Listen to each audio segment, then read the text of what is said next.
This video covers the highlights of the ADX Matrix Preamp front panel controls. Use the 6 touch-sensitive keys and a multi-function knob to navigate.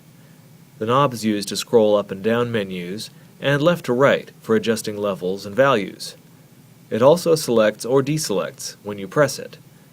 The open arrow symbol is displayed as you scroll through menu items, but once an item has been selected, it becomes a solid arrow. Now you can turn the knob to adjust the value. Press the knob again to deselect the menu item and scroll to the next thing you want to adjust. On the home screen, you can switch any source to any zone.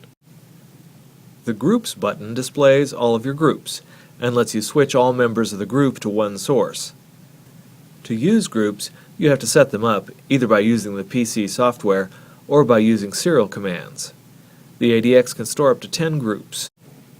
A favorite is a set of zone and source combinations that you can recall with one command.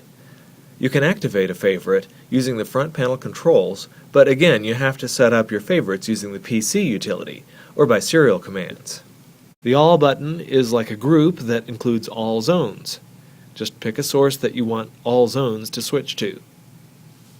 The Dim button toggles through 4 predefined brightness levels for the display and button lights. After a set period of time, the display goes to sleep. You can adjust the sleep timer or turn off sleep mode in the display settings menu. Any key press or knob adjustment wakes up the display. The Menu button gives you access to the setup menus. You can do things like adjust volume, use the 10-band EQ, apply a low-pass filter to a zone, or adjust the balance. Let's set the volume level for Zone 1. Just click, and scroll. If you scroll past 0 dB, this zone output will be in fixed volume mode and will not respond to volume commands. That's for zones that will have their volume attenuated by the amplifier downstream. Touch the Back button. This takes you back one step up the menu tree. If you touch back again, you come to the default screen. Okay, let's use the 10-band EQ. Pick a zone and you'll notice that ZQ is active. ZQ is an individual equalizer you can customize for this output only. Keep scrolling and you see a list of presets. These are 10 global presets that you can actually modify using these controls. You can also load and adjust the presets using the PC utility.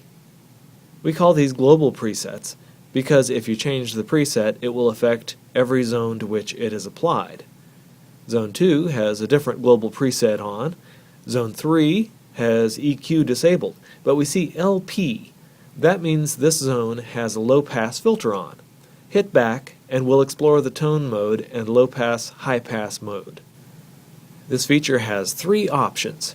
First, tone mode, which adjusts bass and treble. Second is low-pass mode. That gives you a low-pass filter for dedicated subwoofer outputs. Here you set the frequency where the low-pass filter rolls off.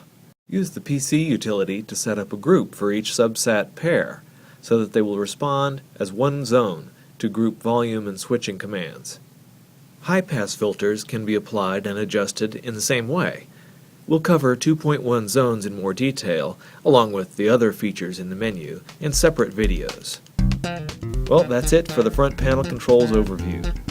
Check out our other videos and sign up for our newsletter, or follow us on Twitter.